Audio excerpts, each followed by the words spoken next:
So, Good to go? yeah, All right then. we're rolling. Okay.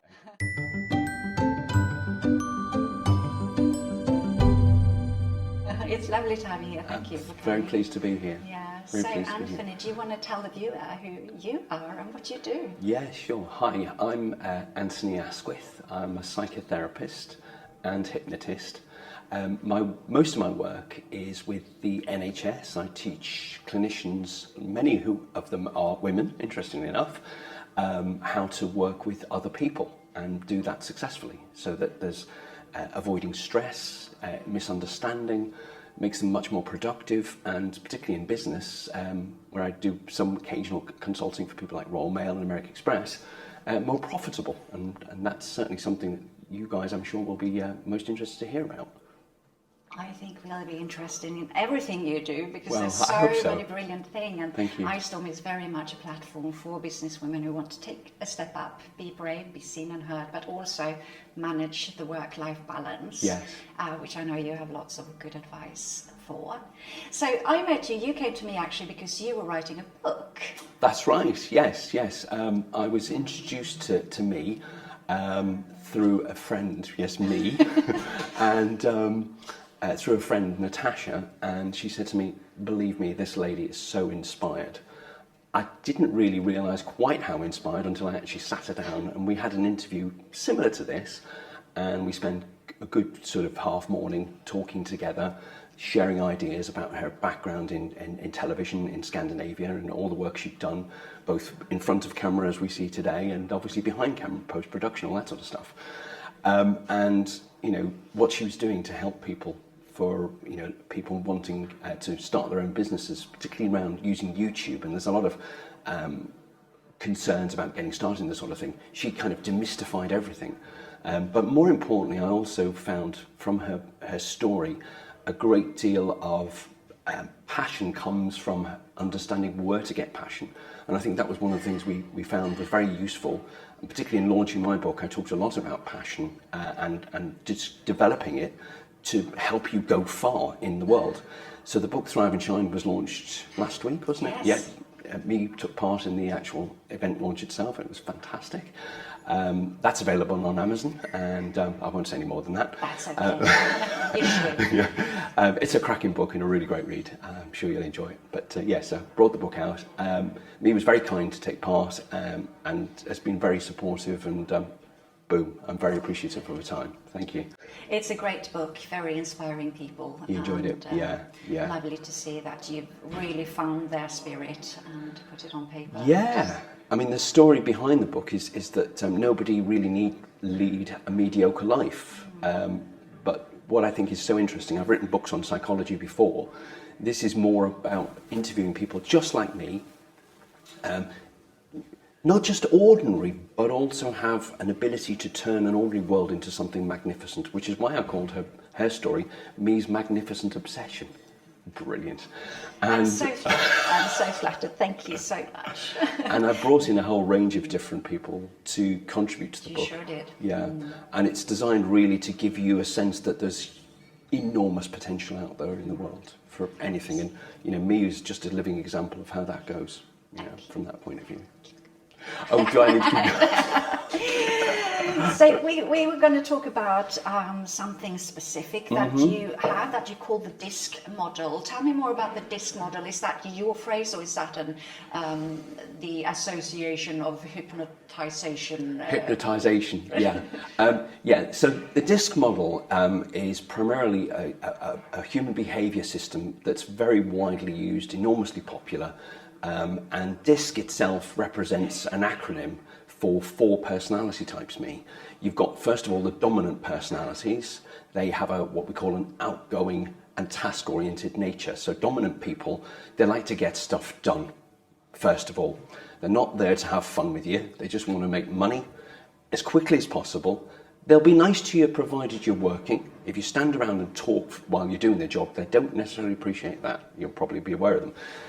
People like Alan Sugar, Deborah Meaden from the Dragon's Den, those types of characters are very much that type of personality. I would safely say that if you went on a road trip, if you're married to one or you have one as a partner, First of all, go to the bathroom before you start. The reason being is if you're halfway down the trip and you suddenly realise you need to, go to the little girl's room or the boy's room, you're going to find they're not going to be very approving of that one. Primarily because they set out early to arrive on time, and only then they'll kind of be happy. In the meantime, your desire to stop and have a toilet break is going to come across as just an interruption to their plan. And that's where you get into serious trouble. Yeah, they sound awful.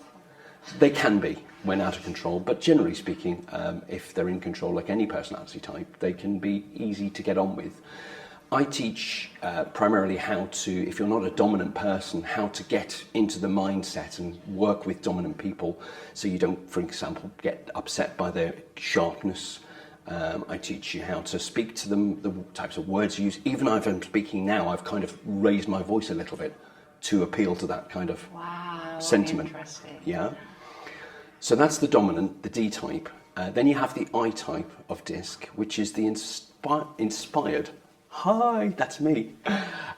So we love being in front of camera to people like me, and we love to talk to you guys. We want to excite you and invigorate you and enthuse you with our ideas, but we talk too much. So I won't say too much more about the I types. You get it. You get it. And you'll see them and you just kind of roll your eyes because we're big kids primarily. We don't talk about anything in particular, but you'll know an I type because generally speaking, they'll ask you how you are, how are you?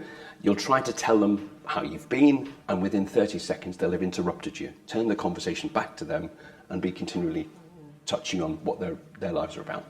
So the I styles are nice people, fun to be around, but can be quite wearing at times. Life and soul of the party. Then we have the sensitive types. So you've got the dominant, the inspired, the sensitive. Now sensitive people, we're all a mix of all the four. But sensitive people are people, but they are slower paced. They're warm, they're friendly. If you approach them at a party, they will probably not approach you directly, but will probably give you a gentle smile. And when you ask them who they are, they'll probably ask you back, and they'll listen properly. They want to hear your story. They want to know about you. They want to find out about your family. They'll want to know everything about your past, all the trauma. And what they're looking for is companionship in relationships with you. So they become very loyal, very close friends. But think about the word sensitive. They can be very, very prickly about topics. They feel the whole emotion of the world around them, and they're easily hurt. Don't take everything too much to heart when people say things. Like if you're working with a dominant person and they say something, particularly under pressure, and they say something really abrupt, it's not about you, it's not personal, it's just about getting the job done. So, there's no need for you to get upset about that. And then you have cautious people. So cautious people, this is the fourth part of this DISC model. Cautious people are people who are very articulate at knowledge, information, planning, strategizing. They know stuff. They spend their time researching. They're not people as such, but can be people friendly, provided you approach them in the right way. Don't be overbearing, don't be too friendly to them. Keep to the point when you're talking to them. Always have a plan when you're dealing with them. If you tell them you're going to do something, must do it. Yeah, and this is kind of where, when I deal with people, the biggest problems that people have are other people, in that they don't understand themselves or others that well. So part of the process of the work I do is to help you as individuals to get a sense of who you are as a person. Are you dominant, inspired, sensitive, or cautious? And then how do you adapt your approach or your expectations of the world to meet the needs of others? Yeah, that's primary. And because that leap works, you find that generally people, particularly in the NHS is where I specialise my work, staff work better together as teams, more understanding. I work in the field of dentistry, so that tends to be where this type of stuff works. And so if I could talk briefly about this, when I first met me, for example, it's more about something you pick up on the way, and we'll talk a little bit about this. When I first was introduced to me, I quite quickly picked up the fact that she was cautious. because I wrote to her and said to her, would you like to be in this book? And she came back with, what would you want from me? Are you expecting money? Now that instantly told me that was a cautious person I'm dealing with. If I was writing to an I style, the inspired, she'd be like, when can we meet? How quickly can we get this on the thing? I'm so excited, I must tell all my friends. If it was a D, the D would say, how long is this going to take? Are you going to pay me to do it? These types of things. A sensitive person would probably say, yeah, shall I buy coffee? And we can sit and talk for hours together. But when Mia wrote back to me saying, is this going to cost X, Y, Z? I knew instantly that I had to be cautious around her, not go straight in like a puppy dog. So being an I style, I had to kind of ease back a little bit to appeal to her. But more importantly, when I met me, we sat down and she was perfectly friendly, perfectly warm. And we sat down, we did the interview. Now I knew before I came back to me, the next stage of our development as a friendship was more about telling her what I've done and what I'm going to do and finishing the project. So a couple of months back, about a month or two back, I came back with the book. Do you remember? Yep. Yep. And initially Me's cautious nature, not melted, that's not what I'm talking about. Changed. Would you not agree? Of course it did. Yeah, Of course it yeah. is. Because as a cautious person, she'd seen I'd carried on my dealings with her in the right way. Yeah. And so if you're dealing with cautious people, you have to stick to rules. If there's an agreement, do it. If there's any uncertainty and ambiguity in a cautious person's mind about your case or your business, they're probably not going to do anything with you. Yeah. And if you're dealing with dominant people, keep to the point, be specific, be exacting, be time focused. If you're someone who's dealing with inspired people and you're dominant, be friendlier, be nicer to them, smile more, and if you're cautious, have a joke or two, relax a little. That's pretty much the gist of it. Fantastic. Yeah. It's very useful and quite scary when you understand Well, yeah. what you're like. And I didn't even remember how I responded to your first request. I just know that I was very busy at the time. Yeah. We all, if you have your own business, you are going to be busy and approached by all sorts of, suggestions and invitations on a daily basis. And you don't know who's going to come in through the door, if you're going to waste my time, if you're going to want my money, or if you're serious about it, are you going to provide? So I was very pleased I was pleased to go ahead with the interview, and then I kind of forgot about it. Then very, very quickly after, there was a book appeared, proof page of a book, and I was mighty impressed. So well done you. And now the book is here, so that's wonderful, and I'm really, really proud to be part of it. And here we are now, so we have developed a friendship. And the second time I met you, being so cautious with me, what did you do? I hypnotised her.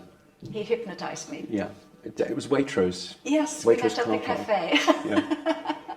And why was that? Tell them why. Am I allowed to tell them why? I hypnotised you for? Me, surprisingly, interestingly enough, had a fear of spiders, our creepy little friends. And initially, when we first sat down, we had a coffee together, and we sat out in the park bench on the outside the shopping area there, and we had a coffee, and there was bright, warm sun, and she started to tell me about her life, and we were getting friendly together now and starting to talk more. I think I was going to Africa, wasn't I? That's right. That was my only fear. Spiders. Yeah. And I said to her, look, me, seriously, if you want to be cured of all of this, I can do it in about 10 minutes, 15 minutes flat. That was about right. And you were like... Yeah, 10 minutes. Yeah, 10 minutes. And you were like, well, I don't know, I don't want to do it. And I said, me, look, this is the now or never. If you don't do it today, you will never get round to doing it. And she smiled and gently agreed. And I simply got her to do several mental exercises where she took perhaps one or two of the memories. Yeah. Do you remember? Yeah, it was fun. It was a lot of fun. Very interesting, the process. Yeah, and the memories she had were quite difficult for her, but I got her to play them in an unusual way, backwards and forwards several times in her mind. Then, what did I do? Oh. Straight after? I still have a photograph somewhere on my phone. She got up on the chair, climbed up onto the wall, and was fiddling in the bushes and in the pipe trestles for cobwebs. Then we found a smallish but quickly moving spider and put it on your hand. And I did it. And she did it. Yeah, and then she emailed me. Yeah, she emailed me a couple of days later saying, such and such was nice meeting, and apparently I don't have a spider phobia anymore. That was great, wasn't it? Fantastic. Yeah. She's good as gold, this lady. So, do you want to make 3 points out of your disc? Is that easily Absolutely. done? Or? Yeah. With the disc model, first of all, remember that other people aren't weird, they're just wired different. What I'm meaning by that is, so when they're doing stuff around you, understand it's often not to do with you, it's their internalized wiring process that's happening. Yeah. So if they're talking, if they're talking, in general, in life. if they're not being friendly enough to you, realize it's more about you expecting them to be friendly. But if they're not, that's okay, because it's not personal.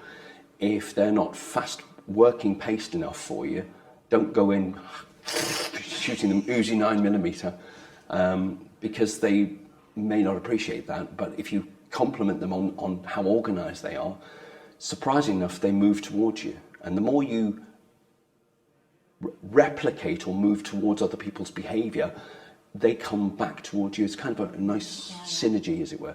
So first of all, remembering other people aren't weird, they're just wired differently. Then the other point is considering the 4 points of the disc compass. You have people who are outgoing and you have people who are reserved. Okay? And all you have to do in your mind is look at the person or think about yourself and ask yourself, am I outgoing or am I reserved? When you've got that in your mind, then you think about, for example, do I approach life as a task or do I approach life about people? And simply if you, for example, think of it this way. You meet someone, perhaps for the first time, and they talk to you. The thing to think about is, what do they talk to you about? So say, for example, you met me and I said hello to you. I'd probably start out by asking how you are, how is your family, how are the people you're working with, have you been on holiday, those types of things, which tells you I'm a people person and I'm outgoing, so I'm inspired. If you met me, she would talk to you, she'd be friendly, but in a different way. She would be interested in your projects, your work commitments, what you were doing, the things you were up to, which suggests her task-oriented nature, but she's not like super dominant, she's just cautious, If you meet people, for instance, as I said, often, for example, in caring professions, where they're talking to you and they start asking you about your family, your health, is there anything they can do to make you feel good? Can they make you a cup of tea? Would you like a chair? That's the sweet, sensitive types, and the dominant people, well, quite quickly, they'll probably ask you, is this going to take long? Do I need to do anything? How much have I got to pay? How much am I going to make? When can we get it done? Where is my chair? And where is my chair? And my coffee. Why haven't you made it yet? So that's the 4. So being aware of, for example, are people outgoing or reserved? Are they task focused or are they people focused? Will give you a sort of sense of where they are in that disc model, and then just take it from there. You can only work with what you're presenting in front of you. And that's really helpful, Yeah. really useful, and makes complete sense to a point where it's kind of ridiculous that we don't learn more about this already. It's incredible. In primary It's school. incredible. How much easier it would be in life if we just knew how to.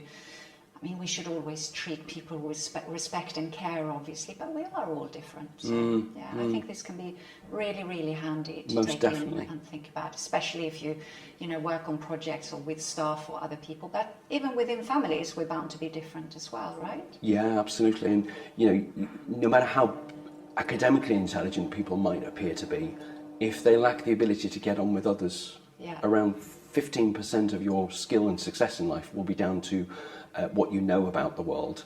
But 85%, according to the Carnegie research, is more to do with how you get on with other people.